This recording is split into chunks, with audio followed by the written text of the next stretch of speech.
un peu rentrer dans le détail.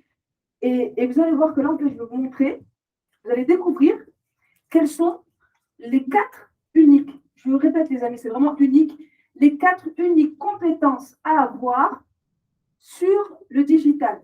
Si vous voulez positionner votre business, le positionner et grossir après en ligne. Ça, c'est les 4 compétences que vous devez avoir. Lead generation, lead conversion, client acquisition et client retention. D'accord? Qu'est-ce que c'est? Qu'est-ce que c'est? Si vous ne situez pas la douleur, vous ne pourrez jamais vous soigner. Ça peut paraître très anodin, mais on a tous, autant que nous sommes, quelque part, c'est que vous avez un business ou alors vous êtes en train de le développer. En général, on pense savoir où est le problème dans le business qu'on a, et par manque de recul, et parce qu'on n'a pas consulté, on n'a pas une personne qui est compétente, qui peut nous dire là où ça ne va pas, on pense qu'on sait, et en fait, on s'est planté. Ça, alors au niveau digital, dans notre propre vie, c'est pareil. Je pensais que j'avais mal là, mais en fait, non, le problème vient de là. C'est pour ça que j'ai exposé là les 4 compétences qu'il faut connaître, et vous allez voir, on va les détailler, les 4, et vous allez voir que finalement, c'est logique. Mais vous allez voir que les 4, elles ne sont pas aussi simples. Lead generation, qu'est-ce que c'est? Pas très compliqué, hein? Lead generation, génération de prospects. Pourquoi j'ai dit ça en anglais? Non pas pour faire mon... Ouais, je parle anglais, non. C'est plus simple, c'est plus court, c'est plus rapide, c'est plus fluide. C'est pour ça que j'ai dit ça en anglais. Donc, lead generation, génération de prospects. En gros, générer une liste de prospects que vous pouvez demain convertir en clients. C'est clair. Pour avoir de la qualité, vous avez besoin de quantité. En gros, vous avez un business, c'est clair, les amis. Il ne faut pas réfléchir sans 7 ans. Si vous n'avez pas un gros trafic, comment vous voulez déjà, après pouvoir, avec ce trafic que vous recevez, comment vous voulez déjà pouvoir filtrer? Mais déjà, si vous recevez peu, vous allez quoi? Filtrer sur le peu. Qu'est-ce qui vous reste? L'objectif que vous avez, c'est d'amasser un maximum pour que vous puissiez filtrer. Et après, vous filtrez en qualitatif, en premium. Mais si déjà vous n'arrivez même pas à générer, comment vous pouvez après filtrer? Ça va être très compliqué. Donc, en gros, ça, c'est ce que je vous dis en théorie. Dans la pratique, comment ça se passe? Dans la pratique, c'est quoi? Donnez-moi quelqu'un pour me donner un exemple dans la pratique. Comment on fait pour générer une liste de prospects? Concrètement, j'ai un site web. Comment je fais? Et ils me disent, bah non, mais dis-nous, je ne sais pas moi. Ouais, bah, je vais vous dire, c'est bon, je comprends. J'ai un site web. Comment je génère des prospects? Qui c'est qui a dit Ads, j'ai entendu? Ads, ça te permet de générer des prospects. Mais encore, je vais aller dans ton sens. Tu fais une campagne de ads, tu as un gros trafic, tu mets un gros montant, tu as un gros trafic qui arrive sur ton site. C'est des concurrents. Là, non. Ils arrivent sur ton site. Toi, tu as problème avec les concurrents, ça vient. Il faut faire quelque chose là. Si les concurrents, ils s'achètent la même chose et ils ont mis le prix, et comment je fais? On va se poser, on va parler des concurrents. Mais je l'ai toujours dit, le jour où il n'y a pas de concurrence dans ce que tu développes, inquiètement, ça veut dire qu'il n'y a pas de niche. Mais, chauffe, tu as vu la rue, majorité, vous êtes de Casa. Là où il y a McDo, qu'est-ce qu'il y a à côté?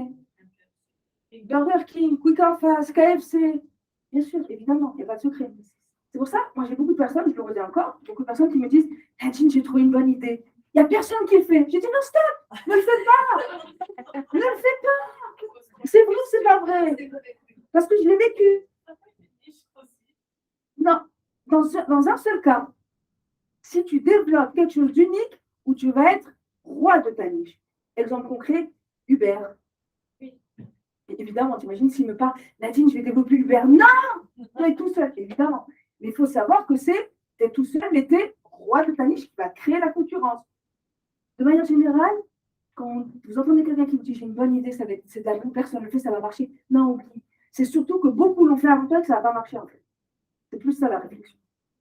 Donc, pour avoir de la qualité, même si tu fais des ads, tu mets un gros montant, il faut les capturer. Il y a là, tu as 150 000 personnes qui viennent dans ton site. Ils sont où tes prospects? 150 000 qui sont rentrés, ils sont où? Et là, je te demande, Amel et Nayat, c'est les 150 000 que tu vas me répondre.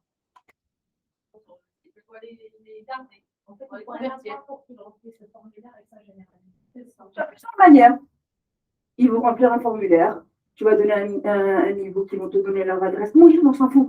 Ils vont t'appeler par téléphone. On s'en fout. Mohim, il faut que tu récupères cette donnée-là. Tu les récupères d'abord. Après, la conversion, c'est un ordre. C'est le prochain. Je vais d'abord les récupérer. Combien aujourd'hui ont des sites web? Je fais des ads. Ça fait 5 ans, ça fait 10 ans des business. Hein. C'est une personne que j'accompagne, donc c'est du concret. Ah non, moi, je n'ai jamais su. Qu'est-ce qu'ils font pire? Ah, moi, Nadine, écoute, dans mon site, j'ai tout mis à disposition. Je dis, comment ça? Sauf, ils rentrent dans mon site, ils prennent le catalogue, ils téléchargent, tranquille, ils voient tout. J'ai dit, mais Alex, super. Et toi, qu'est-ce que tu donnes? Je me dis, eh ben, Nadine, il a accès à tout, il voit tout. Et j'ai dit, et toi, tu sais qui rentre sur ton site, qui prend le catalogue? Elle m'a dit, ben non, et alors? Ça fait combien de temps que tu fais ça? Ben, ça fait 5 ans. Ben ouais. Donc, ni tu sais ce qu'ils aiment dans ton catalogue, ni tu as récolté, tu ne sais même pas qui sont tes prospects, tu restes comme ça. Donc, eux, ils ont vu, ils ont eu l'info, toi, tu n'arrives à rien faire avec. C'est pour ça qu'on te dit, donne l'email. Tu n'as pas volé, ils sont intéressés par ton catalogue, mais un email. Ils veulent se désabonner, ils se désabonnent. Tu ne vas pas envoyer d'emailing, n'importe pas. Et toi, essaye de générer. Parce qu'à chaque fois, il y a des gens, je fais attention à ça. Il y a des gens qui, c'est naturel, c'est comme ça, on ne va pas rentrer dans le délire de chacun. Naturellement, ils sont pessimistes. Et qu'est-ce qu'ils se disent? Ah ouais, ben attends, moi, je n'ai pas envie de prendre leur email et tout machin. Puis qu'est-ce que j'en sais qu'ils vont rentrer leur email? S'il faut, ils ne vont pas rentrer. Oui, mais surtout le trafic qui vont rentrer dans les 150. Combien qui vont mettre mon email, leur email? Je dis, mais arrête. Ne regarde pas ça. Réfléchis de l'autre côté. Et ce que tu as dit là, tu fais de l'autre côté. Dis-toi, sur 150 personnes, il y en a 15 qui vont remplir le formulaire ou l'email. Qu'est-ce que tu peux faire avec? C'est dans cette réflexion-là, c'est dans cette logique-là. Qu'est-ce que tu peux faire avec? Et on parle encore d'une semaine, 2 semaines, mais sur plusieurs années, combien ça fait? Donc l'objectif, premier, récupérer une liste de prospects pour savoir qui vous êtes, qui est intéressé par ce que vous faites. Parce que ne pensez pas à ouais, mais je ne sais pas s'il va être intéressé par ce que je fais. Non, pensez à celui qui a vraiment besoin de ce que vous vendez. Parce que n'oubliez pas une chose, quand vous ne mettez pas en place des circuits comme ça qui sont efficaces, non seulement vous ne vous rendez pas service à vous, mais vous ne rendez pas service à la personne qui a besoin de vous et qui galère et qui va aller voir une autre personne, un autre consultant, il va mettre de l'argent, ça ne va rien lui rapporter. Alors que si vous connaissez vous l'aurez aidé, vous aurez créé des relations gagnantes-gagnantes. Donc il y a des trucs de base qu'il faut mettre. Ça, c'est clair? Très bien. Ce qui favorise la génération de leads, c'est la qualité de vos pages de destination. Alors, ça, je vais en parler, je ne vais pas en parler maintenant parce que nous, on va faire des va-et-vient dans la presse, d'accord? Mais je vais faire une parenthèse pour cette partie-là. La qualité de vos pages de destination. De quoi on parle? On parle le site, on parle de la landing page. Tout le monde a compris, la page d'accueil. La page où vous allez rediriger les gens. Avant, quand je dis avant, c'est à l'école, il n'y a même pas 2 mois. Avant ça, on devait rédiger nous-mêmes. Faire appel à quelqu'un qui sait bien rédiger une page, quelqu'un qui sait faire un site. Engager un copywriter si on veut de la storytelling, du machin, du truc. Aujourd'hui, comment on fait? Hein? Ciao les amis, allez hop. Ciao les copywriters qui nous vendent du rêve. On n'a plus besoin les gars. Par exemple, j'ai fait le test, hein, je vais vous montrer des exemples concrets que j'ai fait. J'imagine que vous aussi, vous êtes amusés un peu. Des exemples concrets. Magnifique. Alors, copywriter, j'ai plus besoin. T'imagines la personne qui s'est positionnée 5 ans, 10 ans. Alors.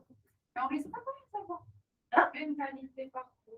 Qu'est-ce que c'est qualité? Dans le référencement naturel, je risque un petit peu parce que ça reste quand même des robots qui vont détecter si tu as du plagiat. Et sachez que le chat GPT, c'est pas réellement à 100% d'intelligence artificielle, c'est juste une composition intelligente de textes existants sur le web. Alors, du coup, il fait des petits plagiats et Google, les robots de Google aujourd'hui arrivent à détecter ça. Alors, faites-le sur chat GPT. Prenez quand même le temps de modifier quelques verbes, quelques phrases, etc. Je suis complètement d'accord avec toi. Je suis complètement d'accord. C'est-à-dire, évidemment, ChatGPT, il vient de sortir, ça fait quelques mois. Il ne faut pas se dire, ça y est, c'est la nouvelle science, il faut y aller. Comme toute personne toute chose qui vient de sortir, apprendre avec modération. Par contre, ce que vous pouvez faire comme tous, c'est de pianoter, de tapoter, de voir ce qui sort d'intéressant, qui peut vous servir. Bref, vous testez. Parce qu'aujourd'hui, vous testez, mais peut-être que ça va vous donner quelque chose que vous n'avez pas entendu. Exemple, je ne sais pas, ceux qui rédigent des emails, vous mettez rédaction email de remerciement, ça sort tout seul. Voilà. Allez, hop, ça sert ou ça ne sert pas? Lettre de motivation. Allez, hop, les étudiants, je me prends de la tête, moi, appeler une spécialiste RH. C'est pas toi. Et voilà. Donc, moi, c'est dans ce sens-là. Je vous dis tester parce que vous ne savez pas dans quelle mesure ça peut vous aider. On va revenir à la fin sur ça. Moi, je ne suis pas une adepte de la motivation, je la vois jamais. Ah ouais. Moi, je te dis Toi, tu es adepte des vidéos. Ah, ouais. Elle en parlait tout à l'heure. Tu sais, j'en parlais tout à l'heure. J'en parle encore. Ouais, c'est bien les vidéos, moi aussi, je suis d'accord. Donc, tout ça pour vous dire, les pages de destination, elles sont très importantes. Vous pouvez commencer à pianoter avec ChatGPT, effectivement, mais une page de destination, quand c'est mal rédigé, ça peut vous foirer une liste de prospects. Donc ça, c'est fondamental. Quand je dis page de destination, je dis également page Instagram, page LinkedIn. C'est pareil, les amis. On va sur la page, je vois un truc qui ne me plaît pas, qui n'est pas cohérent, hop, c'est un prospect que tu as zappé, que tu as perdu. Je prends l'exemple avec une personne que j'ai accompagnée au Canada, Québec, d'accord? Non, c'est une fille, mais elle s'appelle Nassim. Moi aussi, je trouve ça rigolo. Donc, Nassim Japour, elle est professeure de yoga. Elle était persuadée que les gens qui aiment le yoga sont des gens qui n'ont pas d'argent ou qui n'aiment pas dépenser dans ce domaine. J'avais aussi un petit peu les mêmes a priori. Moi, au Maroc, attention, il faut que tu saches que les yogas romains du Maroc, c'est pas les yogas de France, je peux t'assurer. Les nana yoga au Maroc, à Casa, on ne parle pas des mêmes nana yoga en France, ça n'a rien à voir. Yoga au Maroc, le courant, c'est pour le yoga, on a compris. Je ne fais pas de yoga. Par contre, yoga en France, rien à voir. C'est peace, ma soeur. Donc, effectivement, c'est véridique. Hein. Mais attends, je vis en France, j'ai vu mon pote à la fac, c'était ça. Hein. On fait du yoga. Zen, ma vie. Zen, ok. Alors, elle est au Québec. Imagine, elle dit non. Ouais, la communauté yoga, ils n'ont pas d'argent à cracher. Quoi. Je les connais, je connais un peu le mindset et tout. Ils ne vont pas dépenser dans des cours de yoga. Je ne sais pas comment faire pour augmenter mon chiffre d'affaires. Elle gagnait 10 000 $ annuels. Peu, beaucoup, on s'en fout, c'est propre à chacun. On n'est pas là pour ça. Elle est passée de 10 000 $ à 100 000 $ annuels en travaillant son offre et ses pages de destination. Elle faisait du sponsoring et elle n'avait pas de retour concret. Je me dis, mais j'ai regardé ces pages avec elle. Je dis, non, mais tes pages, c'est mignonne. Ça ne vend pas de rêve. Celui qui a de l'argent, il a envie d'aller sur un site en adéquation avec ce poche. Il faut dire ce qui est. Le design du site négligé. Le design ne peut pas être cheap par rapport à ce que la personne a l'habitude où elle dépense son argent. Donc, ce n'est pas une question de mentalité, de mindset, c'est souvent une question de, comme on parlait tout à l'heure, l'offre irrésistible, ce que vous proposez, comment vous le proposez, si on voit qualité, expertise, concret, j'obtiens des résultats, j'achète. OK? Deuxièmement, lead conversion. Alors là, c'est quoi? Tu l'as dit, Inaya, tout à l'heure. Le lead conversion, c'est quoi? Ah, voilà. Le truc de ah, je n'ai jamais pu le faire en France. J'imagine une en France, une présentation. Ah. Qu'est-ce qu'elle a cette fille? Donc, lead conversion. Conversion automatique et conversion via closing. Conversion automatique, c'est quoi la différence entre les deux là? Comme ça, c'est clair. C'est quoi la différence? Automatique et closing, c'est quoi? Closing, c'est ça y est, tu as compris. Closing, en général, c'est soit par téléphone, soit c'est là-bas. Voilà. En général, closing, voilà, c'est en direct. Automatique, c'est via le site. Il rentre, il voit le panier, il achète. Évidemment, le plus intéressant, c'est celui-là. Mais par expérience, vous savez aussi, j'imagine, par expérience, plus vous vendez cher,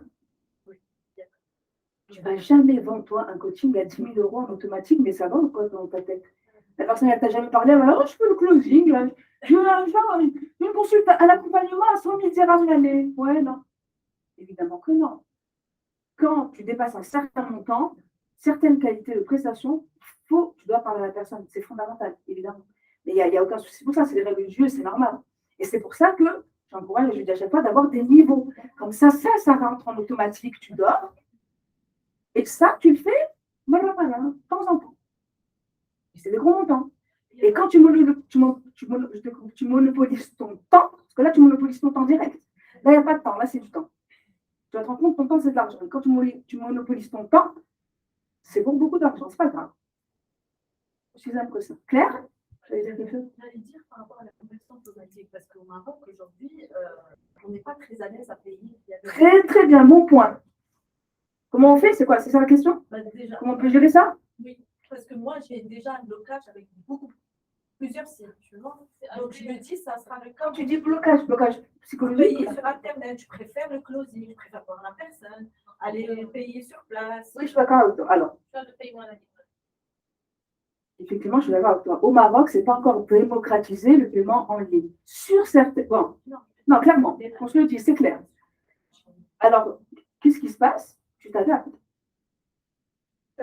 Alors, comment tu t'adaptes? Paiement à la livraison. Virement. Alors, on peut négliger la partie virement. Les amis, virement. Quand tu réfléchis, concrètement, virement. Un paiement en ligne. Oui ou non? La nana, elle n'est pas partie à la banque, elle a rempli le papier, non. Elle te dit, donne-moi ton RIB, tac, tac, je te fais virement avec le téléphone, simplement en ligne. La chose qu'il y a eu, qu'est-ce qu'il y a eu comme barrière qui s'est. Là, tu passes par ton indication bancaire, c'est différent. L'autre, c'est sur leur site. Je suis d'accord. Anna, je te Tu dis. donnes tes coordonnées bancaires. Oui, Anna, je te dis juste comment trouver des solutions. Oui, c'est ça. Voilà. Je te dis, voilà mon blocage, par exemple. Mais je suis d'accord avec toi. Je suis d'accord. D'ailleurs, moi, même dans les sites web que j'ai au Maroc, vous savez tous, je n'ai pas du tout mis en place de paiement en ligne au Maroc. Je ne suis pas folle. Je ne vois pas d'intérêt. Je sais qu'ils ne vont pas payer en ligne, les gens. Ils vont m'appeler, on a dit, voilà, je suis intéressée par ça. Évidemment. Par contre, et vous l'avez vu, j'ai mis paiement en ligne pour les étrangers. Ils payent tranquille, il n'y a pas de souci. Il n'y a pas de souci pour eux. Ils te connaissent, c'est culturel. Au Maroc, ce n'est pas culturel, tu t'adaptes. Il faut juste s'adapter. Mais il ne faut pas faire un blocage et voilà, non, c'est bon, je ne le fais pas. Tu t'adaptes. Mais je comprends. Hein. Alors, pour Maroc, vous voyez sur Internet quelques produits que vous recevez jamais, il y a une arnaque, ça a été démocratisé. Moi, j'ai lu Bah, sur non, les clair. réseaux sociaux avec Globo, une fille, comment dire, conséquent virement, on lui a retiré C'est 5 000 avec dirhams. Mais c'est ça. je vais arrêter de prendre. Mais arrête Globo ce soir, c'est fini. Elle galère. Moi, je ne paye jamais le Globo, je paye à la livraison. Même moi, j'ai eu la LIDEC. Il est où l'idée? C'est parti, ça va. On se tira. Une erreur de... Bon, Amel, si tu as fait une soirée, tu peux nous le dire. L'IDEC, c'est Voilà. c'est trop long. Invité, elle met ça sur le dos de l'idée. L'idée qui m'ont pris le tirage. C'est que quand j'ai arrêté de payer les mois d'après, parce que je considérais que je leur avais fait Évidemment, bah oui. ils ont coupé de l'eau, ils en ont coupé le compteur d'eau et ils m'ont dit non, tu payes et tu déposes le fait d'arriver. Ça ne m'étonne même pas. Et ouais. Un an et demi après, en faisant un terminal. Je voulais vraiment laisser demander, mais ça me faisait chier juste parce que Par principe. je me suis fait arnaquer. Mais Voilà. bien sûr, on fout cela. Il y en a qui peuvent suivre dès que s'il a dû partir en poste. Pas de chance, j'aurais dit. Ne reviens pas, Halal. Ne reviens pas. Alors, donc je te comprends tout à fait. C'est culturel au Maroc. Et je le dis, moi, j'ai pas mal de personnes que j'accompagne qui s'installent au Maroc et qui me disent, ça c'est rigolo, ils me disent, attends, Nadine, je suis choquée. Des sites web, tu n'as même pas mis le paiement en ligne au Maroc. J'ai dit, non, réfléchis à l'envers. Si je n'ai pas mis le paiement en ligne au Maroc, c'est parce qu'il y a une raison. Et ils ne comprennent pas. Ils disent, non, mais attends, c'est pas possible, tu n'as pas mis le paiement en ligne. Je dis, non, parce que culturellement, tu vas te rendre compte que ça ne sert à rien. Sauf si tu es une grande marque. Genre, évidemment, il y a des grosses plateformes où tu peux payer en ligne. Tu payes en ligne, il n'y a pas de souci. La Fonda, Marjane. Le Marjane, quand elle a livré. Ouais. T'as beaucoup de cash chez toi. Son adresse. Ouais, je sais. Madame Flous. c'est des choses. Ça me retire de là. Moi, c'est l'inverse. Moi aussi, l'inverse, j'arrive pas. Là. Ah là, c'est tout par carte, j'arrive pas. Ah, t'as vu, là, je vais sortir 200 balles, je vais pas à 50. Là, là.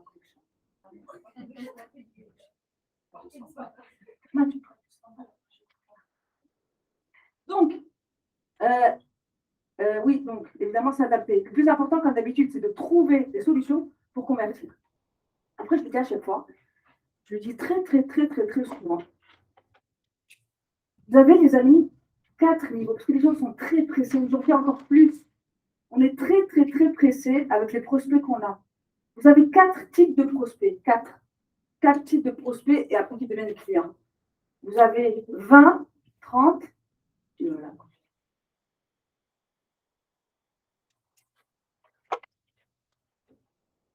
Quoi la suite?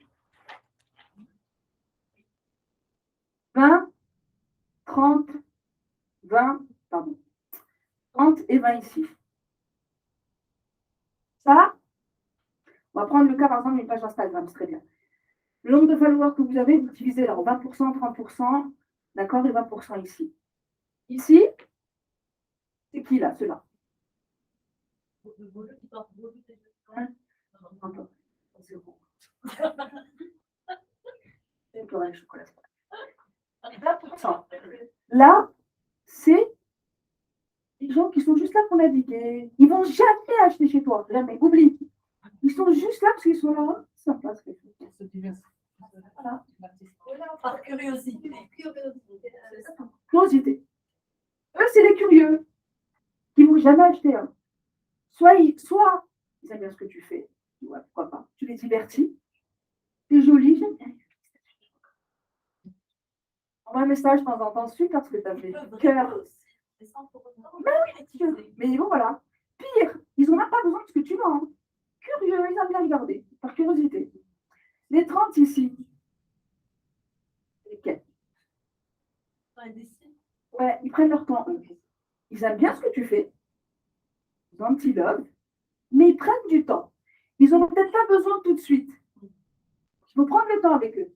Qu'est-ce qu'il y a avec eux? Eux, ils vont acheter en moyenne entre 3 à 6 mois, s'ils vous suivent bien. Il ne faut pas être pressé. Après, vous avez ceux-là. On a besoin d'utiliser. Eux, en général, il va peu à pousser avec eux, ils vont acheter. C'est récurrent, ça. D'accord? Pardon. Les chiffres, ils ne sont pas bons. Parce que là, je vais faire 50 les deux. Et en fait, les amis, vous allez voir que vous travaillez avec ça. Vous travaillez avec, ici, là, les chauds et ceux qui prennent leur temps.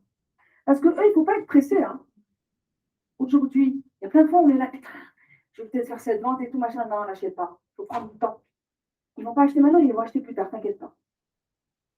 Et puis, tu as ceux-là qui sont chauds. Et les derniers, alors, eux, c'est qui? J'aime bien ceux-là. C'est qui, eux? Hein? Les haters. Les haters speak English, bro. Les haters, c'est qu'ils détestent. Les jaloux, mais chez les curieux, les jaloux, la concurrence. Ah, bien sûr, la concurrence qui te demande toutes les infos comme s'ils allaient acheter. Tu dis, ça y est, il a acheté. Donc, comment tu procèdes, comment tu as fait, je vais venir te voir. Il faut le business. Dans tous ces cas-là, je dis toujours, vaut mieux qu'ils pompent chez moi qu'ils pompent ailleurs. Quand ils pompent chez moi, qu'est-ce que ça veut dire? Référence. Référence. S'ils pompent chez moi l'information, ça veut dire que moi, je suis une autorité. Il la pompe chez moi, il n'a pas pompé ailleurs. Tu as compris? C'est pas un pays libre. Non, je ne dis pas forcément. Parce que ça veut dire qu'il est en train de se construire, peut-être qu'il était en train de pomper chez tout le monde, pas forcément une référence. Peut-être qu'il va venir, il va voir que c'était n'importe quoi, il va reparler. c'est possible, effectivement. Ouais. Oui, mais il fait son affaire. Plus tard, c'est pas les concurrents, ils ne vont pas perdre leur temps À tâtonner n'importe où. Non, parce que attends, tu as les concurrents, ceux-là, et tu as les concurrents chauds. Oui, les concurrents. Qui veulent absolument, qui font exactement ce que tu fais, Ils disent, putain, mais elle cartonne, comment elle fait? Et là, quand tu vois quelqu'un qui cartonne, tu vas prendre les infos là où ils sont. Tu vas le laisser, bien sûr. Donc, ceux-là, en général, on s'en fout. Ils vont jamais acheter, évidemment, ceux-là. Et comment les Détecter? C'est toi qui sais comment on t'écrit, comment. Voilà. Tu le sais. À chaque fois que tu mets un post ou un produit ou là, il te demande la même chose. Quand tu viens vérifier, Non, non, je sais quelque chose. alors tu trouves toute une liste. Les messages qui se répètent, d'autres messages. Ouais, mais ça m'étonne pas. Ouais, ils sont chiants. Moi, ce qu'ils me font dans mon domaine, vas-y. Par exemple, pour Mercedes, je les ai détectés avec leur adresse IP. C'est la même adresse IP. Et elle change tout ton boucher. Wow. Et ça, c'est là, tu penses que c'est la concurrence. En fait, dans les statistiques, on enlève carrément cette adresse IP parce qu'on sait très bien qu'ils les ont bloqués pour faire leur positionnement. Bien joué, bien joué. Bien joué, bien joué. Et moi, je te prends par exemple dans mon domaine, qu'est-ce qu'ils font? Ils vont trouver à chaque fois une occasion, ils peuvent avoir une formation gratuite. Un truc où je délivre vraiment genre des slides, une formation gratuite. Ils sont là. Et qu'est-ce qu'ils font? Ils prennent la formation, ils la prennent gratuite, donc ils prennent les slides et tout, machin. Et puis, ils ont dû trouver un petit client cheap ou quoi, qui veut un truc digital, machin et tout, et ils lui revendent à lui. Genre, ils attaquent la presse à leur truc, leur marque et tout, ils mettent leur nom, et ils envoient. Ça, bon, ça reste des petits. Et le copyright, c'est mieux, tu vois. Il faut qu'elle porte plein de contrôle. Non, elle a déjà le copyright. Si elle le laisse libre, tout le monde peut. Prends-le.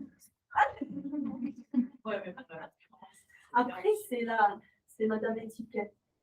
Après, c'est comment toi, tu vas faire ta presse et comment lui, il va. Évidemment. Ça, c'est surtout la création, je te dis, parce que moi, Ça prend beaucoup de temps, franchement. c'est du travail. Comme Bien sûr. travail. Du coup, quand tu donnes à quelqu'un déjà clairement tranquille, tu dois juste enlever ton logo et mettre le sien. Et franchement, il a plus d'énergie quand même pour aller lire et développer autre chose. Alors que toi, tu as mis beaucoup d'énergie à mettre. Complètement. Mais bon, là, tu sais, c'est de la création de valeur. Quand tu sais que tu crées une certaine valeur, que les gens ne vont pas trouver ailleurs, ils viennent chez toi, ils viennent. Je dis à chaque fois, je préfère qu'ils viennent chez moi. Parce que moi, je vais chercher chez eux. Quand tu crées de la valeur, tu as toujours une Mais valeur. oui, exactement, ils viennent toujours. Troisième des compétences. Un exemple, pardon. Ça, Donut Shop, il est à Bruxelles, ce truc. Super sympa, celui-là. Ce truc, alors, Donut Shop, Coco, c'est simple. Je vous invite à regarder, c'est super. Ils cherchaient un moyen de scaler, de passer le cap du million d'euros en chiffre d'affaires.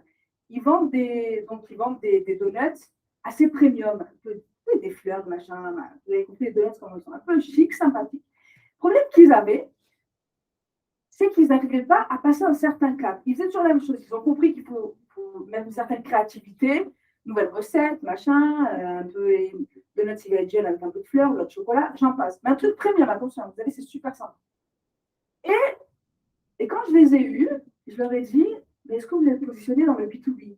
Ils m'ont dit, mais comment ça, B2B? Je vends des donuts. Qu'est-ce que tu me fais pas sans B2B? Je dis, mais ça te permettra de scaler si tu vas sur le B2B. Tu crées beaucoup de valeur, c'est très bien ce que vous faites. Si vous allez sur le B2B, ça peut être très intéressant. Il m'a dit, mais comment? Comment? Mis des photos, bien sûr. Regarde ce qu'ils ont fait. Qu'est-ce qu'ils ont fait? Qu'est-ce qu'ils ont fait? Ils ont brandé. C'est quoi ça, j'adore? Ouais. Ils ont brandé les donuts, c'est notre exemple. Ils ont brandé les donuts à la marque, enfin l'entreprise. J'ai trouvé ça super. Très bien, j'ai une bravo les amis. Bien joué. Je trouve ça super. Qui a pensé au jour qu'on pouvait brander un donut? Garlin, ouais. C'est super joli. Tu vas à une réception, là, Garlin, ils font un truc instit, entre collègues, machin. Tu ramènes, toi, des donuts Garlin, là, c'est pas chic, ça? Combien il va vendre de donuts? Je dis, voilà, bravo. Bravo, bien joué. Et donc là, il y a une partie B2B sur le site que vous allez voir. Pardon. Hop, je reviens là. La marque a augmenté ses revenus en passant de 500 000 euros annuels à 1 million d'euros. Très bien, en implémentant une stratégie destinée au B2B. Des fois, ce n'est pas compliqué. Encore une fois, ça, c'était quoi son souci à lui? Manque de recul. Manque de recul. Il est tellement, en fait, dans son business au quotidien, dans son truc, il n'arrive pas à voir qu'est-ce que je peux faire. Il est tellement devant, c'est normal, hein, c'est propre à nous. Moi, je sais très bien, s'il y a quelqu'un, j'appelle quelqu'un maintenant d'extérieur qui est un peu plus loin dans ce que je veux développer, je vais dire, fais-moi, dis-moi ce qui ne va pas. Pareil, il va me mettre le temps, il va dire, non, tu trop pas, il faut pas mettre ça, tout ça. Donc, c'est normal le manque de recul. Mais c'est beau de voir ce que tu peux faire.